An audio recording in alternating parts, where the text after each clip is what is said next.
All right, everybody. I hope you are doing well tonight, wherever you are. My name's Terry, and welcome to the Hope Valley Guy podcast. It's great to be with you on a Thursday night. Um, Appreciate your patience. I was going to get started about 8 o'clock, and I work out at NASA, so you just never know what's going to go on. We had four busloads of children that came from a school in Florida, and they wanted to camp out under a rocket, so we had to get them taken care of from the visitor center. So, anyways, it's a privilege and honor to be with you. I thank you for everyone who's going to join me, and for all those that can't join me live. Of course, this is taped. I just want to ask you to subscribe. If you like the content, please hit the subscribe button. That way, if even if I do something spur of the moment, or whenever I'm going to do these live broadcasts, it'll notify you that I'm doing it live, and get the word out for me. Listen, I love doing these podcasts. I'm maybe one of the few men who are doing podcasts, and I love talking about this show, and I love talking about our favorite couple, um Scrabble Hollow. Hey, good. I'm glad you're on live with me. Thank you. And I'll try to get when everybody sends me a message. I'll try to respond as well as I can. So I'm a little bit frazzled from today, so just be patient with me. I'm going to get somewhere. But again, thanks for all those that want to hear this podcast and that want me to continue, and I deeply appreciate you. Uh, Remember, this podcast is not your normal thing. I'm not going to spend, um, Debbie, thank you for that. I appreciate you, dear. I'm not going to spend an hour on a podcast um, coding or waxing gold like I like everything that went on. I'm not bought and paid for by Hallmark. I'm not going to be one of those people that agree with everything. I have very strong opinions, as many of you know. Some of you don't really know me yet, but I'm going to say it straight. And I don't want this podcast to be one of those things that I go scene by scene in each episode and break down. Even though there'll be a few scenes I'll break down, and give you my thoughts. But I've always wanted this to go like last week, a little deeper. I want to look at, namely, Nathan and Elizabeth a little deeper. I think that there's enough content about them and their background stories and how that applies to their current episode, that we can talk about some of the things that they're dealing with and going through. And some of those things in their lives are magnified. And the show magnifies some of the things they've dealt with and some of the things they haven't dealt with, and those things come to light, and I want to hit on those. I don't want you to think that I'm fully against every other person in the show. I'm not. I love Bill Avery. I can tolerate some of the other ones. Rosemary, she's Elizabeth's best friend, and sometimes I just want to turn Rosemary off. But Lee and Rosemary are stalwarts of the town. But there's just some other characters. Honestly, I'm just not that interested in. So this is not the podcast to talk about all those people, even though I might highlight some of their things and let you know what I think, from time to time. But so here it goes. So we just went from episode 1 to episode 2, and we knew that episode 2 was really going to be, no pun intended, a barn burner. We knew that it was going to be a heavy show because of the wildfires. And it has been noted and been said that they were kind of looking at Los Angeles and taking something from those wildfires. And that's why they did. And listen, uh, I thought the CGI and everything that they did was exceptional. It was really good. It was believable. It looked real. And I thought the acting was, I'm going to talk about that in just a minute. For most people, um, not everyone, but for most people. And so I want to get into that. But before I do, just want to give a shout out to my friend Lauren Like Salt, who just sent me Elizabeth. Thank you, Lauren. You're the best, and you're very talented and gifted. And she has a good home sitting in front of my computer. No, I do not play with dolls, so don't worry about that. I'm good. But I do want to get into a couple things that you know as I rewatched the episode. Um, One of the things that I think that really has intrigued me over episode one and episode two is where they have taken Nathan. And, you know, um, we saw the writing in episode one where, Nathan, uh, let's go back a little bit. So let's go back to the end of last year when Nathan basically gives up everything to go be with Elizabeth in Cape Fullerton and take care of little Jack, who I think Nathan already, looks at little Jack like his own son. Um, I'm waiting to all that to come out. And but he gave up everything, and so did Allie, to go with Elizabeth to Cape Fullerton, and here they spend all summer being, a pretend family. They're living in the same boarding house, but they're not married yet, and they should be. They should be married already. If this is a normal couple, they would be married. Okay, but this is Hallmark, and this is what they continue to do to stretch this thing out. Um, they take any situation and they stretch it like a rubber band as far as they can stretch it, as far as they can make money on it, and that's Hallmark. And is it believable or not? No, not really. I mean, they're that thing is not really believable. They should be married. They should be together. And I'm hoping that again, I'll reiterate that Aaron said that Hallmark listened to the fans. Um, and hey there, Bob and Beth. And um, you know, listen, you know, if you're gonna think about knowing somebody, so what I want to do is I was thinking about this earlier. I want to be I don't want to be so negative, but I also want to say some things straight. Okay, so I'm not going to quit watching, and I know that there are people that are frustrated, and and I know that, and what we listen. Most of the people are invested in Nathan and Elizabeth. That's who they're invested in. Okay, and they are invested in a marriage, and we want a wedding, we want an engagement, we want a wedding. um, we want them to provide us as much reality as, but the challenge is they're not so willing to provide it.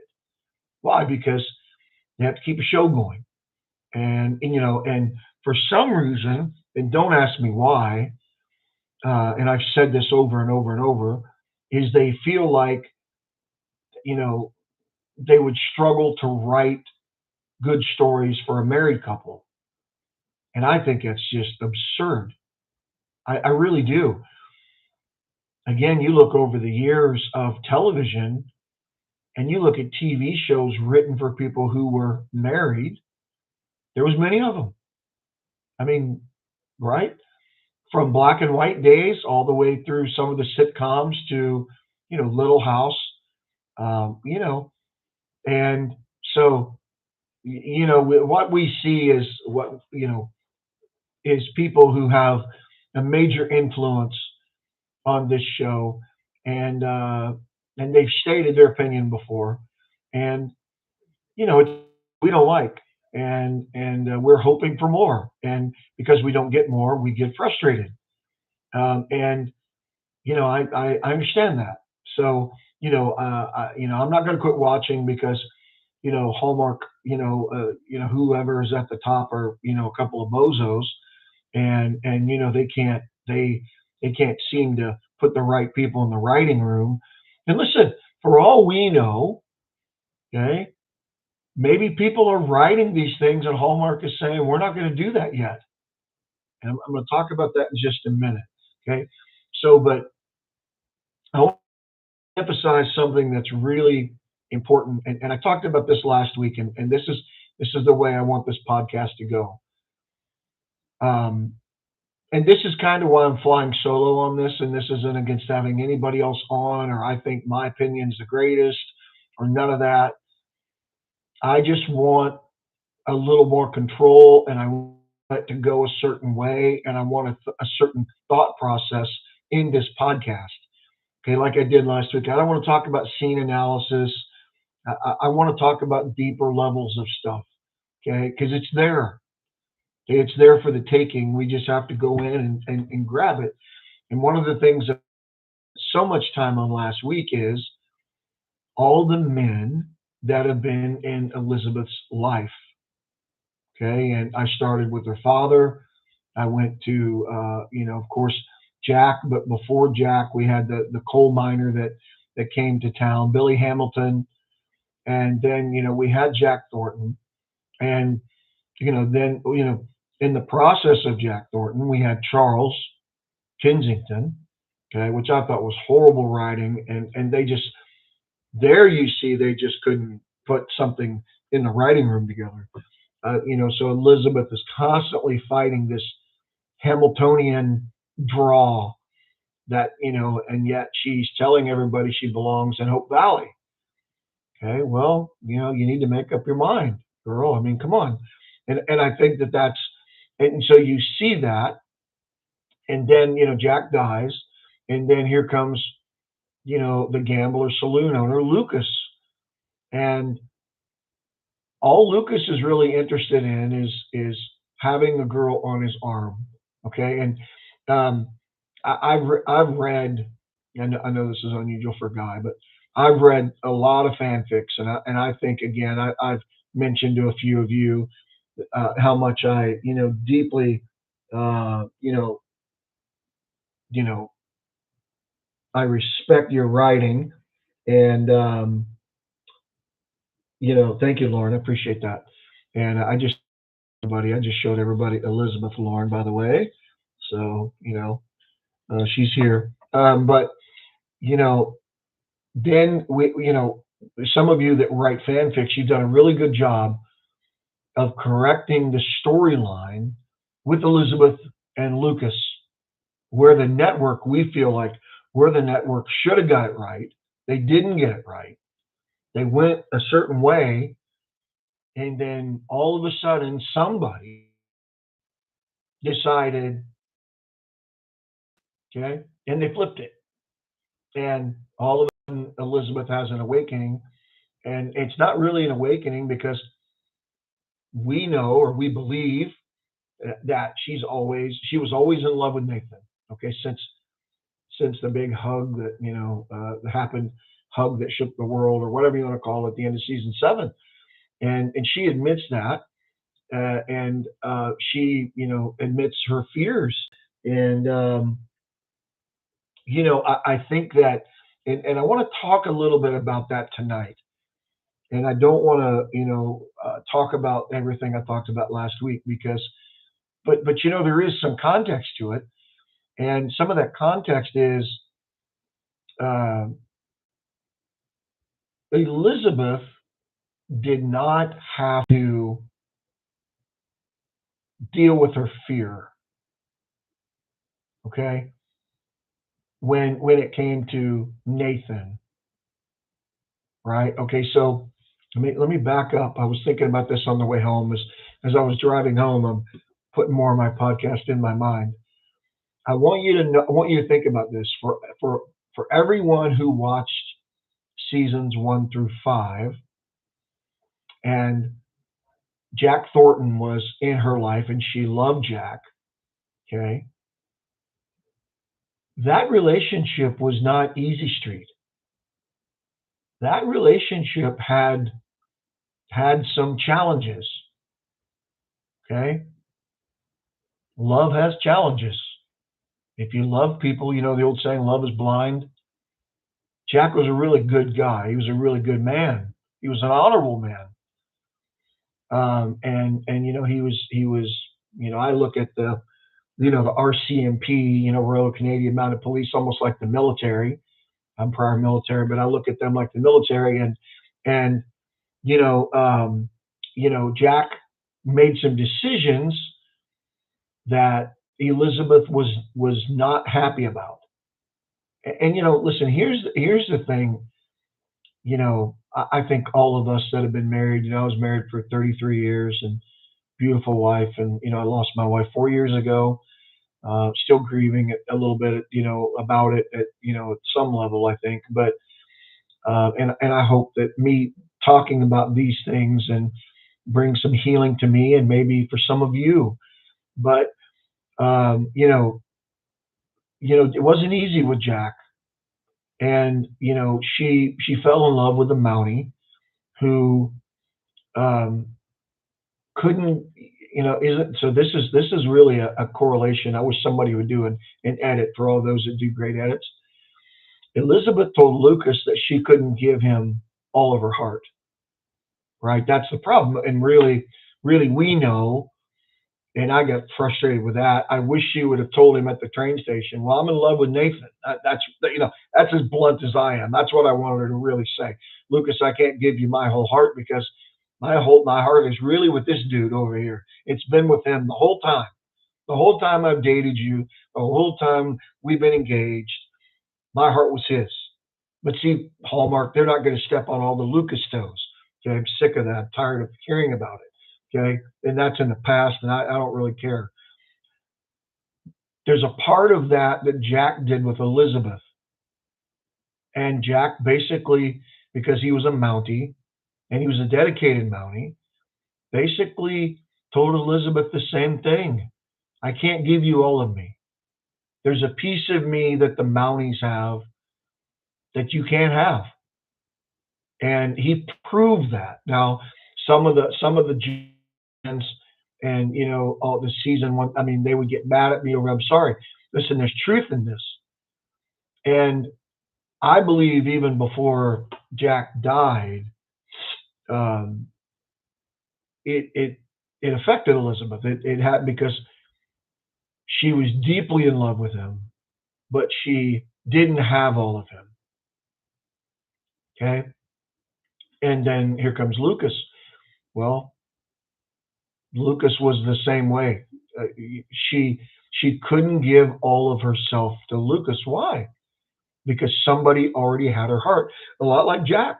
Listen, the Mounties had Jack before Elizabeth came along, and this is a hard correlation. But and you say, well, why are you bringing all this up? Because I think personally, watching this episode with Elizabeth, I think it's I think there are things that have had an effect on her that causes her to react a certain way, causes her to make certain decisions and say certain things that she still carries.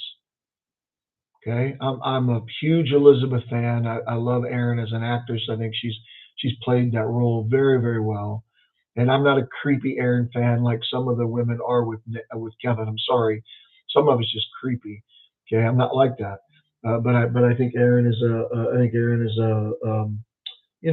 just a beautiful lady, and she's a great actress.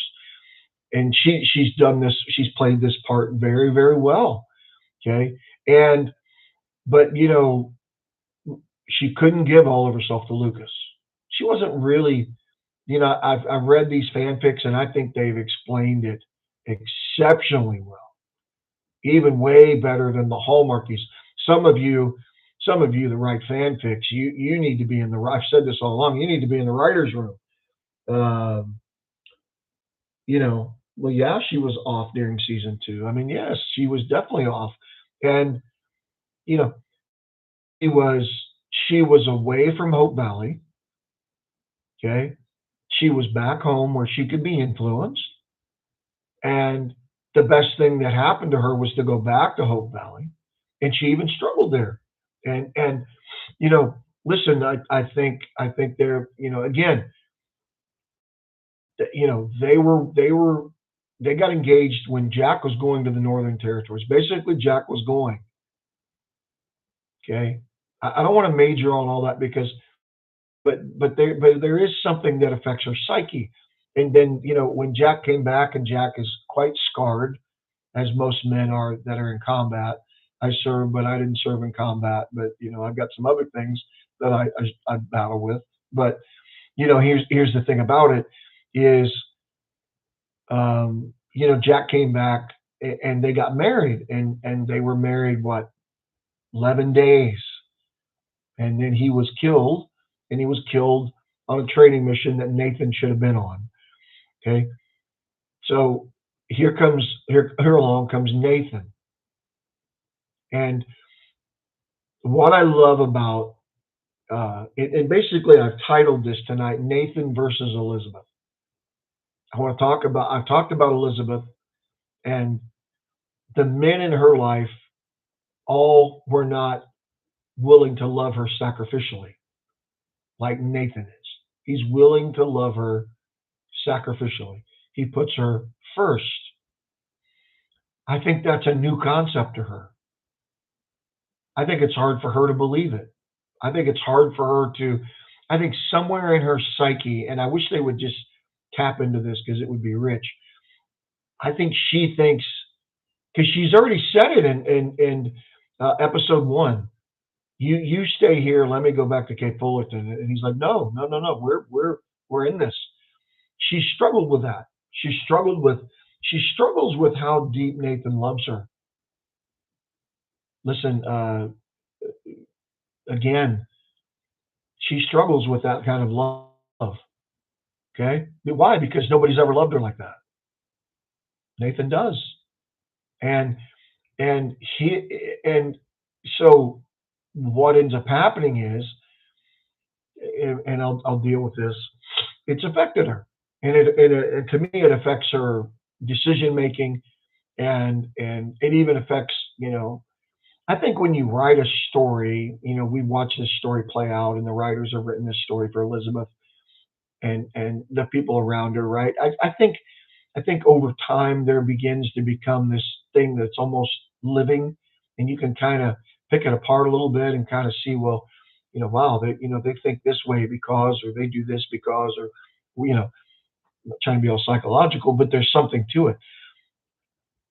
So when we get into, so what we've seen is the first two episodes of this season, it's been very pro Nathan. Pro Nathan. Okay. Now, I think we have two people, Elizabeth and Nathan, that have both struggled with fear. Okay. Elizabeth losing Jack. Elizabeth, um, I'm on, somebody's asking me what my channel is. It's funny, I sent that whole thing out. Hold on for a second, guys. Just be patient with me. I'm trying to get people involved here, and let me give her. Thanks for being patient.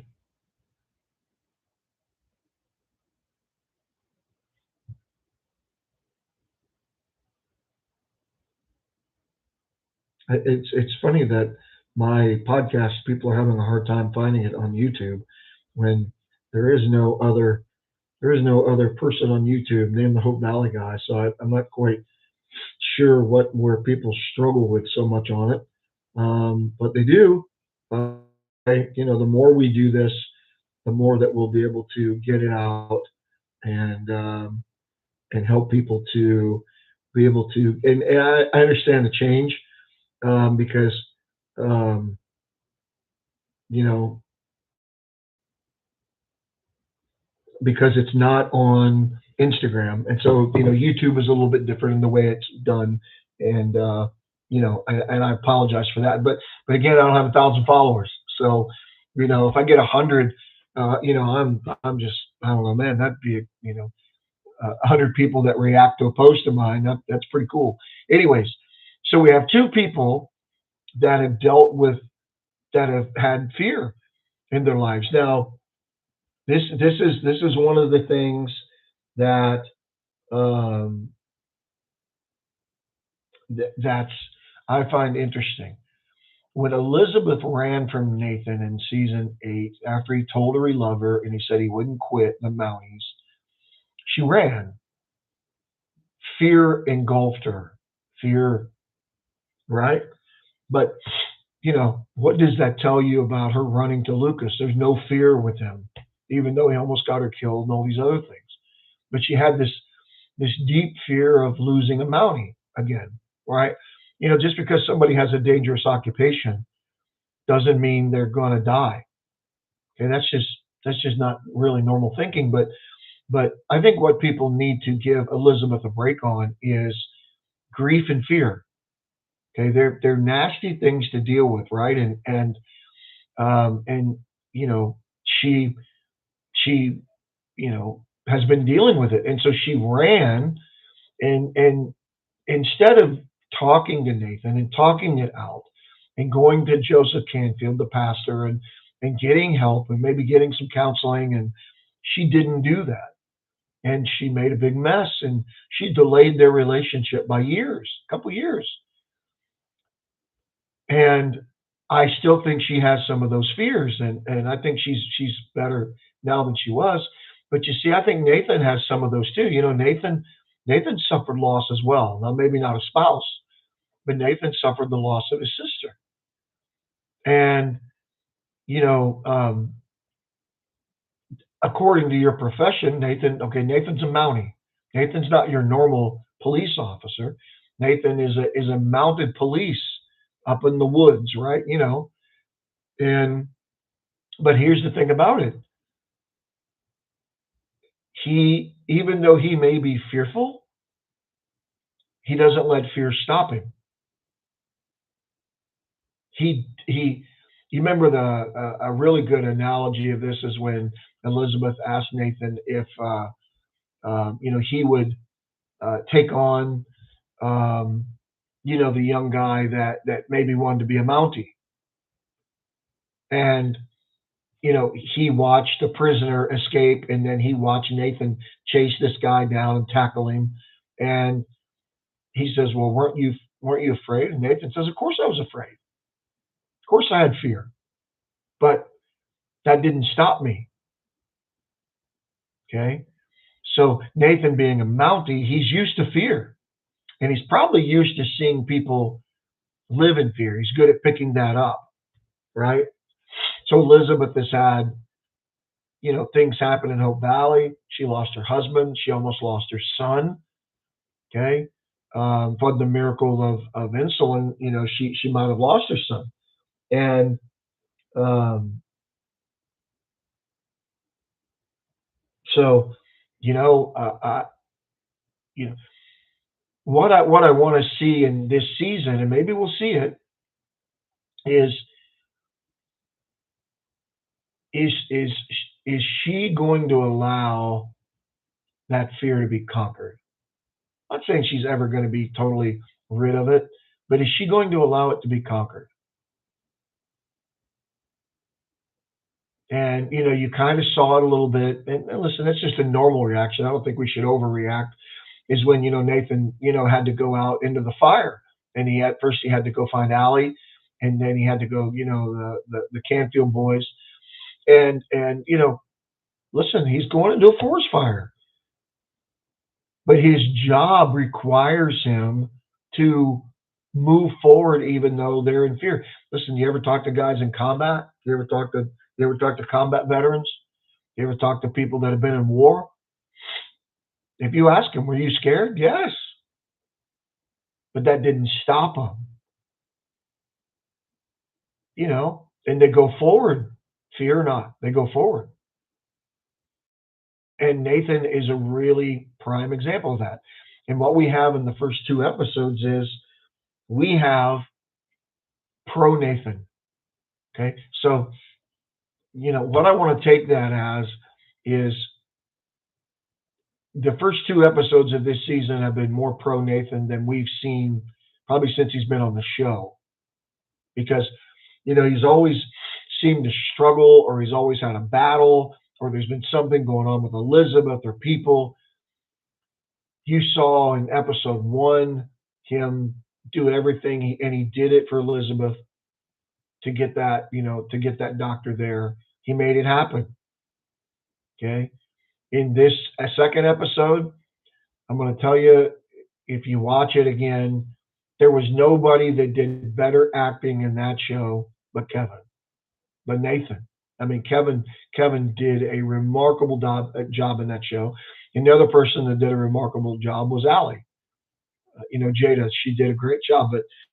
But so, I want to just hit on that for a little bit. And I think it's important to understand Nathan, as the season goes on, are they going to allow Nathan to really be the person that helps Elizabeth overcome her fears?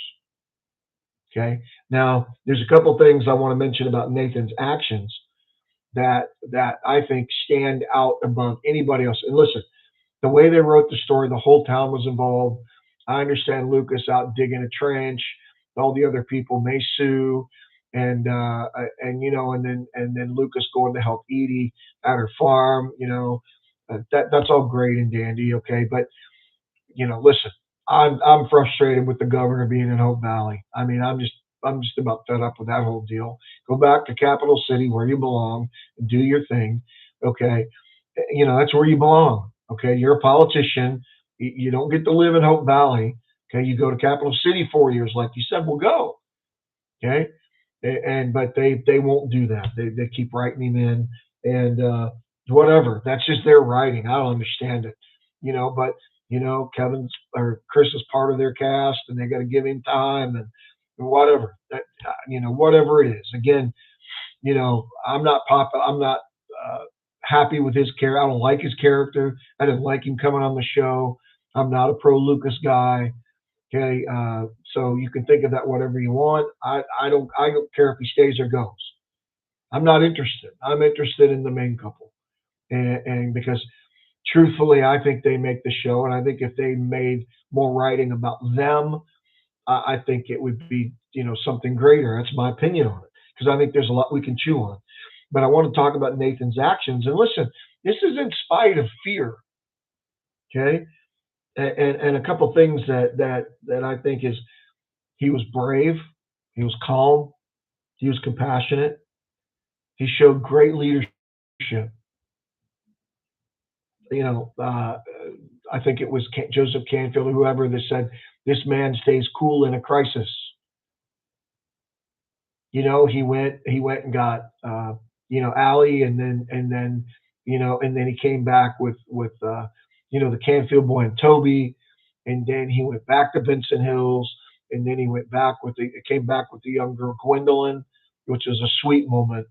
And listen, I'm going to tell you something, man. When Nathan looks at her and says, and I wrote this down, I make you a promise as a Mountie. I'll find your dad. That is great stuff. Listen, it shows. This is what I want to get at. It shows the depth of his character, and that's what they really need to hone on.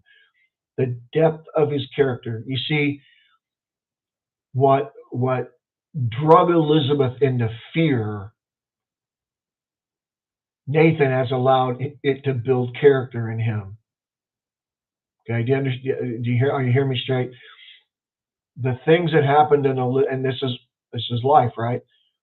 either you conquer it or it conquers you. You either allow it to, mold you and shape you, or you let it overcome you. Welcome to life, right? I mean, you know, I'm telling you, if you ever lose a spouse, you're really going to find out what you have on the inside.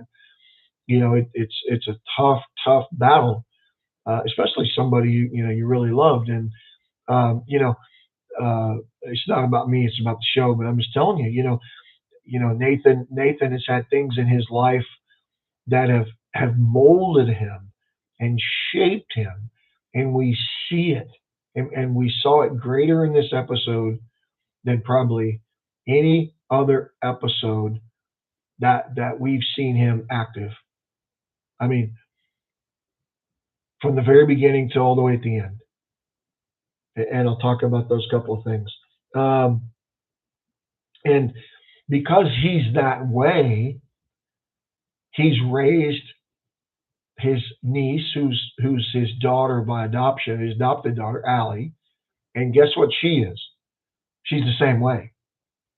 She's calm, she's cool, she's level-headed, she's smart, and some of the fanfics have written as Cinda, who's Justice Cinda's written a couple of great stories along with Eileen, and you guys have again, and Bill calls her Little Mountie. She's just incredible teenager and very, and she's much like her dad. She's calm, cool, collective, and but see these actions that Nathan has, you know, he's he's translated those from Mountie to love. Remember when he said, I just, what the apple juice scene, right, that everybody talks about. I just don't know if I'm any good at this.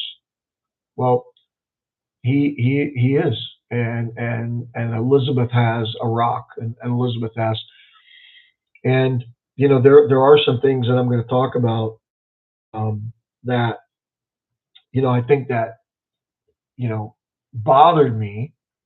And again, I'm trying not to be negative, but I think that there's some things that need to be said. Um, I thought Allie come down after her dad got her, and she runs into Elizabeth's arms. It was beautiful, and that shows the depth of the love that Elizabeth has for Allie, and their mother and daughter really already. They need to make it official. And then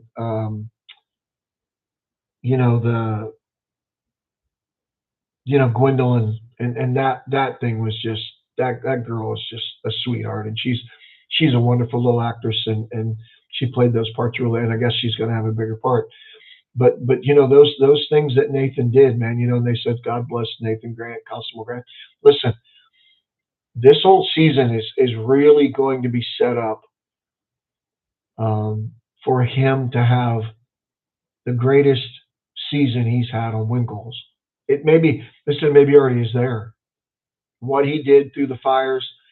See, and for all of us that have read stories and seen him promoted, right?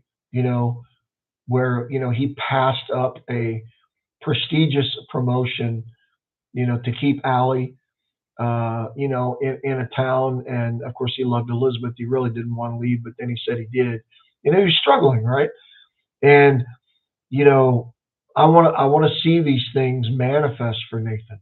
I want to see them. I want to see him promoted. I want to see if it's inspector, if it's something greater than that, because he deserves it. And I want to see the medals, and I want to see. And this is where I really want to see this, and I didn't truly see it. Nathan feeds off of Elizabeth, and I want to see Elizabeth appreciate Nathan's courage. See, I can't stress this enough. I want to see her, um, just open up to him and tell him, especially like during this whole fire thing, what a hero he was. what a brave man he was, and shower him with praise that he deserves, right? He's not a guy that's doing this for accolades. He's not a guy that's doing all this for, he's not that type of person. But she's she has got to learn to reciprocate Nathan's love. Okay, not just in hand gestures, not just in putting her hands on his face, in words and deeds. And listen, it needs to be reciprocated for him. Okay, and I just for the life of me, I can't quite figure out what the writers have, why they struggle so much with allowing her to reciprocate that to him. What is the deeper issue with that? Okay, and let me give you the prime example. Okay, um, I don't want to take things way out of context on some of this, but when he arrives back into town with Gwendolyn and she's like, "Hey, Constable, welcome back." I'm not sure that's the right. Maybe it was trying to be light and all that, but if she's really fearful and she's really concerned, why isn't she running to him like she did in episode 7 and thinking, what, he could die and he didn't. He's fighting a fire. He's out, trying to save lives. You know. Okay, so here we go on this. In this episode, Kevin outacted Aaron. He outacted her. Kevin was a way better actor than Aaron was in this. Sorry, I mean, love Aaron, but it's the truth. He did such a remarkable job in this episode, and I thought her was lackluster and at times, and I don't know if that's pregnancy. I don't want to assume. Um, yeah, I mean, she was off, and I don't. Here, listen. Here's the thing about it. It takes more than one person to agree on a scene or an episode, I'm sure. And I don't know what people were looking at. And I don't know why people weren't looking at and saying, "Where are you today? What is going on with you?" Okay, we understand you, but you should be showering this man. Listen, that scene of her coming in at the end, and Nathan's like, he doesn't have a chance to take a bath, clean up. He's dirty. He's tired, and this is what I'm talking about. Okay, what does he say to her? "I'm so happy I can't even sleep at night." Now, I want you to just think of these words for a second. "I'm so happy I can't even sleep at night sometimes." And she says, "Oh, well," something along the lines of, "Oh, well, I'm going to reward you." And she hands him a sandwich. Looked like a burnt sandwich, somebody said, a burnt grilled cheese. There's no passion there. There was no, I mean, yeah, it just didn't look right. And listen, if you film something and it's not right, then why not fix it? Why are you going to be content? Because listen, they know what their fan base wants. They want passion, and they want Elizabeth and Nathan passionate.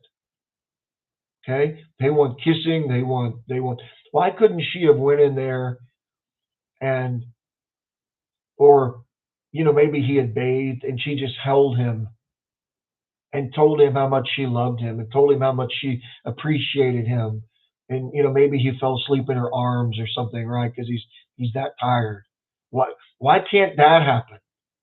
Why do we have to have a goofy scene with a burnt sandwich? It's not funny, right? The director went on one of the podcasts and he was talking about, "Oh, well, that's humor." That wasn't funny at all. People didn't like it. Cheesy and lame. And listen, I was thinking about this today. I know there's going to be episodes where we're going to question their passion. We're going to question, do they even love each other? Okay. Uh, I think they do, and I think there's going to be more, and it's going to come. But this episode didn't, and maybe because of the listen, I'm just trying to be positive. Maybe because of the thing they had to deal with, and the trauma, and the fire, and everything that people were going through. Maybe they're looking at it as, well, maybe that's just not a time to be passionate. You can do better than a cheese sandwich, a grilled cheese sandwich. Okay, you can do way better than that, and you didn't. And what I have a question about is, why didn't you? Does it matter to Hallmark, to the writers, to the producers? Does it matter? Does their fans' opinion matter? Does it matter? Because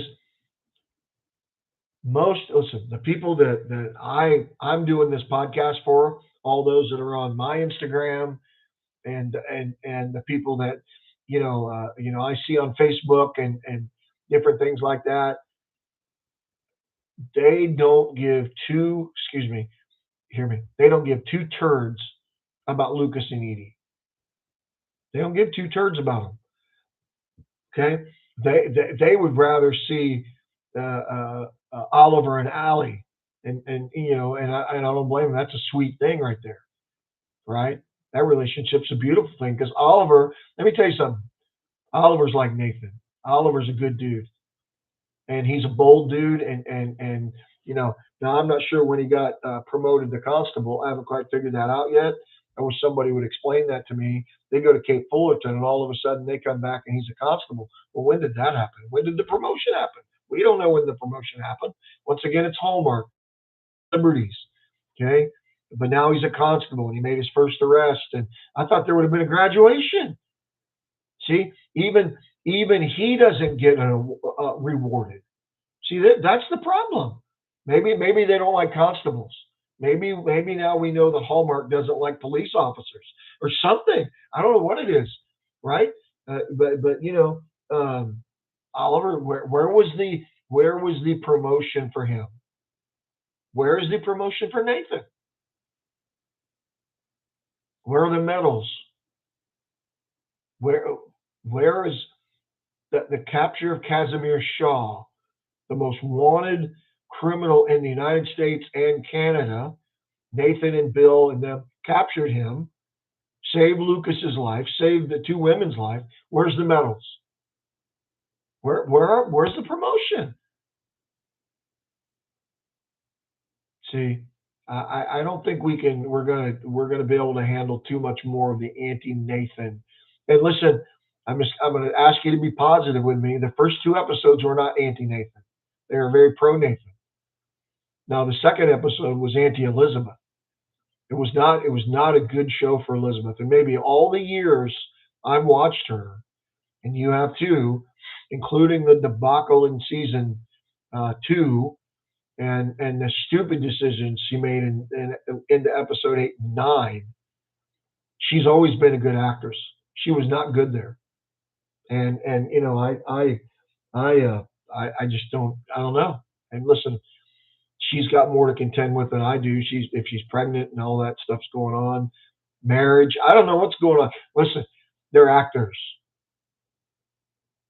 I'm just going to tell you right now, they're actors, and they portray. It's not real. It's fiction, and they're not people really to model your life after. Okay, so do we love them on in this show? Yeah, we do. We're all hooked on the. So listen. I've never done a podcast about another TV show, and don't plan on it. Okay, but um, but that's just what I'm seeing, and um, next week it looks like maybe Elizabeth and them, and I think, and listen, and this is what I really want to focus on here. Okay, trying to be positive. I'm trying. There's a couple things I thought were absolutely ridiculous. I'm just going to say it. Okay, the sandwich thing, that's the dumbest thing I've seen. That's just, she should have kissed him and told him how much she loves him, right? When he says, "Do you know how much I love you?" Why didn't she say, "Well, do you know how much I love you? Let me show you." And instead of giving him a sandwich, kissing him, or saying, what didn't happen. It's one sided, folks. It's one sided a lot of times. They better get Elizabeth in a reciprocating mode, okay? And um, yeah, it was awful, and they better get Elizabeth in a reciprocating mode. And some writer in the writer room there needs to speak up. Don't ask me. I'd love to be in that room, man. But anyways, that how are you going to fight a forest fire with a fire bumper? I mean, what? Really? A whole forest fire? That we got airplanes and equipment and everything else today. And when we get these fires, you almost just have to dig a line and let them burn themselves out. A fire pumper? Really? What is that going to do? That's just that's just it's almost insulting sometimes. It's almost like, they're coming right out and just saying, we think you people are pretty stupid, or you're just going to accept whatever we throw out on the screen. Sorry, that's not. Again, I'm not bought and paid for by Hallmark. If you don't like my opinion, then don't watch.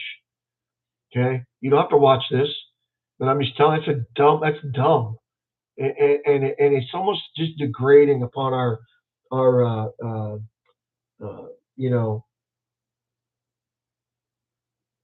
yeah. Well, I mean, listen, Hallmark, without me getting too preachy, which I can, Hallmark seems to be approving other things, not Nathan and Elizabeth. Now, I want to throw this out there because I think that this is an important thing. Okay,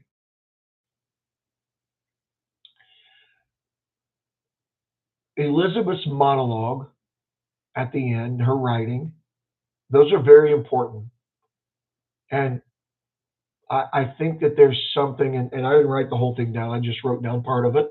Okay, but what I felt like, to me, there's underlying currents here. Okay, Elizabeth says, "I only took a few things. The rest I was prepared to let go."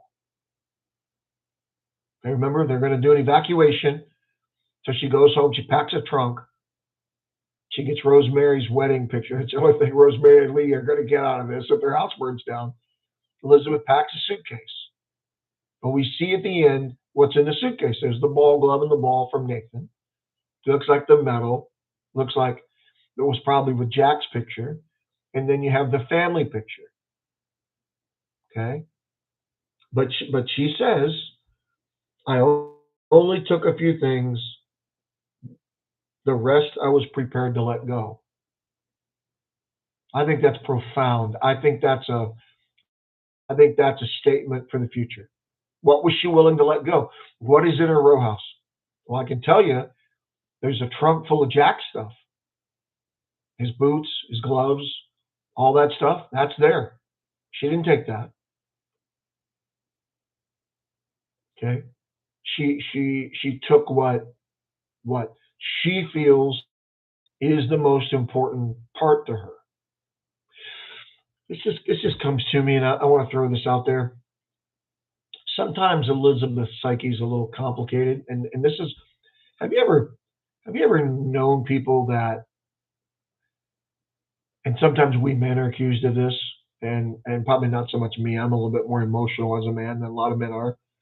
It's just the way I am. But um, somebody, you hear people say, "Well, I love you," but they don't show it. Does that make sense? You ever talk like maybe you had a parent, maybe you had a boyfriend, maybe you had a sibling or a best friend. Oh, I love you. Yeah, but you don't show it.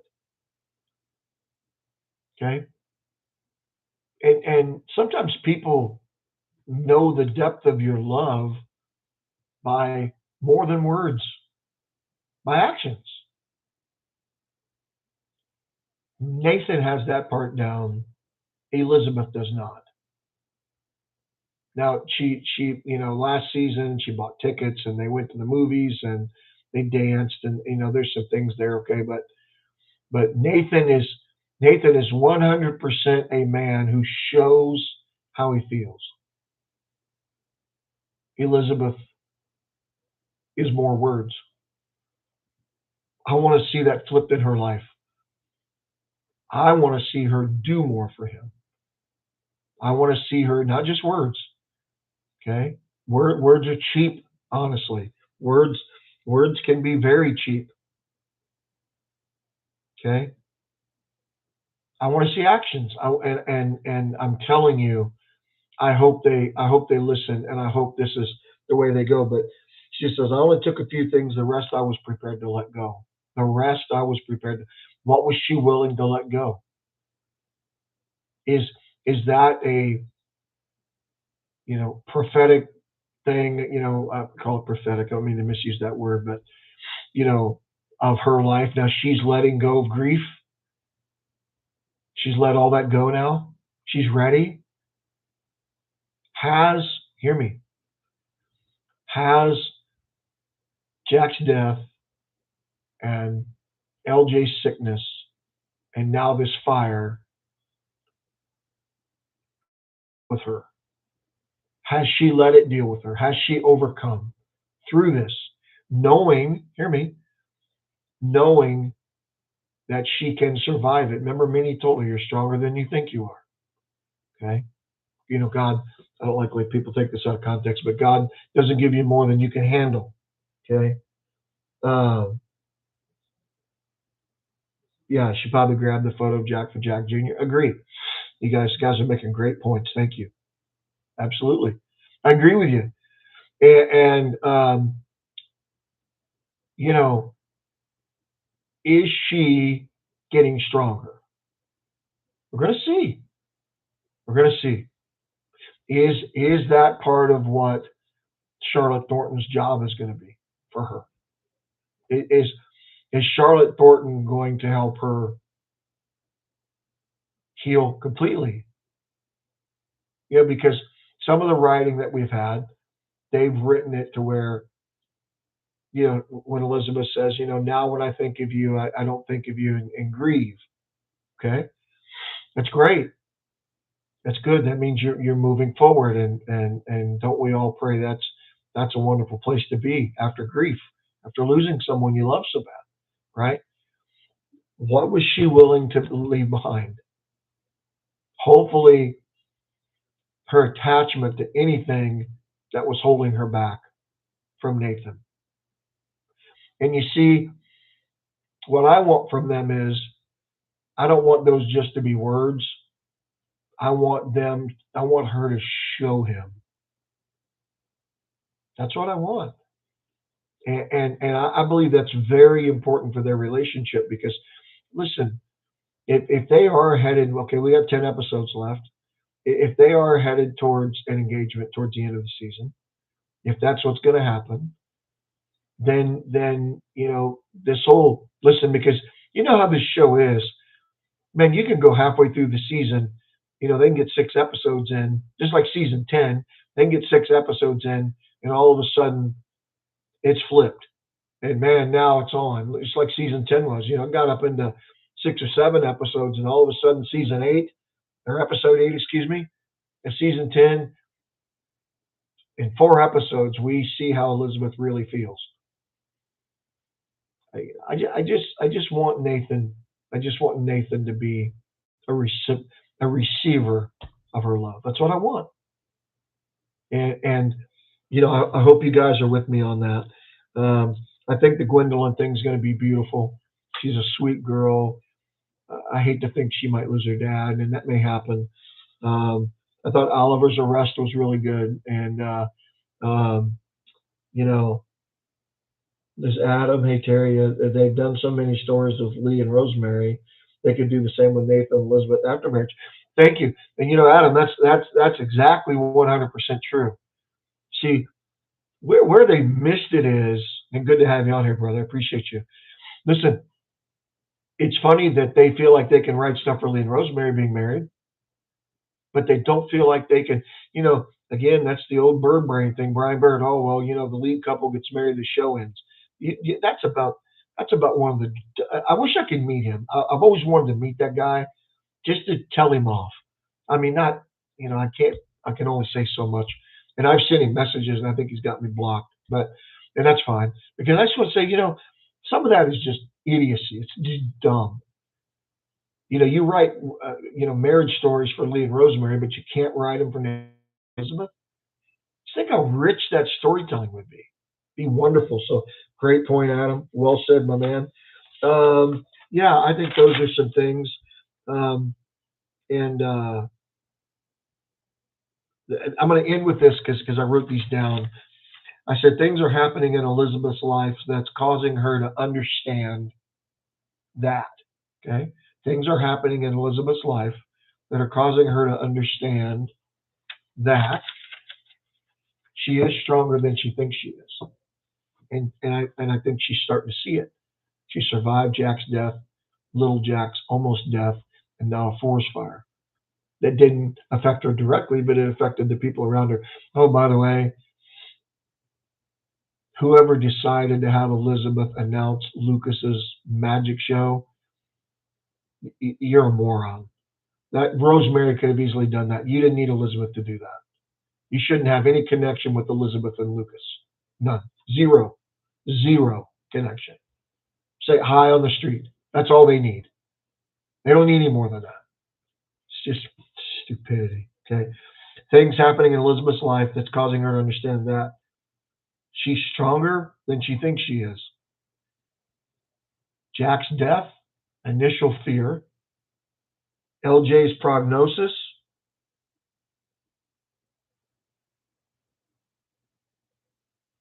the fire, leave it all behind, including Jack Sr.'s things. I'm hoping that there's some transformation in Elizabeth's life. I'm hoping there is.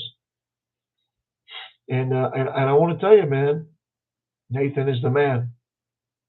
Um, I wasn't crazy about whoever when at the end of the first episode, or when they all ran out of town on the horses.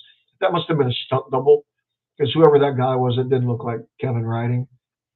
I don't know, he's bouncing back and forth. It just looked really lame, right? I don't think Nathan rides like that, but I don't know.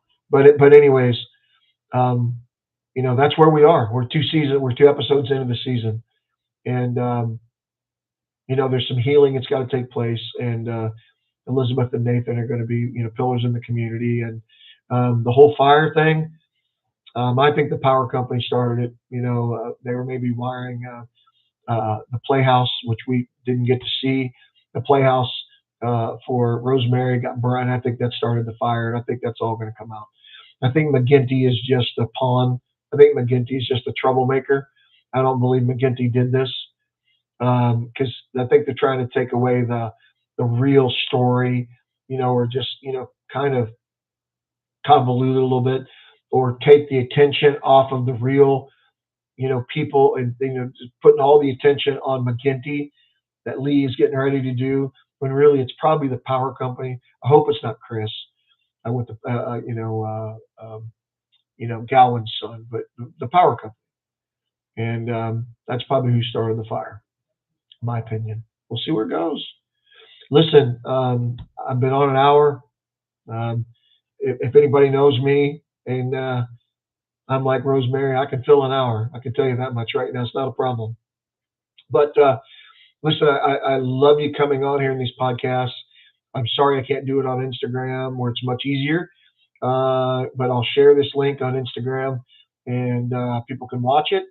If I get 1,000 followers on Instagram, then I can do it live. But I don't know, they just changed something so from last year to this year, but I can do it on YouTube and help people find me. If you like what I'm saying and you agree, again, what I'll do starting now. So what we'll do is because of work, we'll do Thursday nights at 9 p.m. So Thursday nights, 9 p.m. The Hope Valley Guy podcast. That'll give me enough time to get home and get my brains unscrambled from work and you know throw out some stuff. I think this weekend's episode is going to be good. I think there's going to be something with Nathan and Elizabeth out in the field. We'll see where they go with that. Remember last year, I think it was episode 3 where they had the big horse ride. And the beautiful song and the beautiful music. Maybe that they're going to do that again this episode, and it's going to be maybe a real passionate episode. It'd be great. I'm waiting on some real passion, some real fireworks with these two, and I hope we see it. So again, listen, wherever you are, stay warm. It's going to be almost freezing in Florida tonight, so it's cold down here as well. Wherever you are, stay warm. Take care of your family. Be blessed. My name is Terry, and thanks for listening to the Hope Valley Guy podcast. I'll see you again real soon. Appreciate you.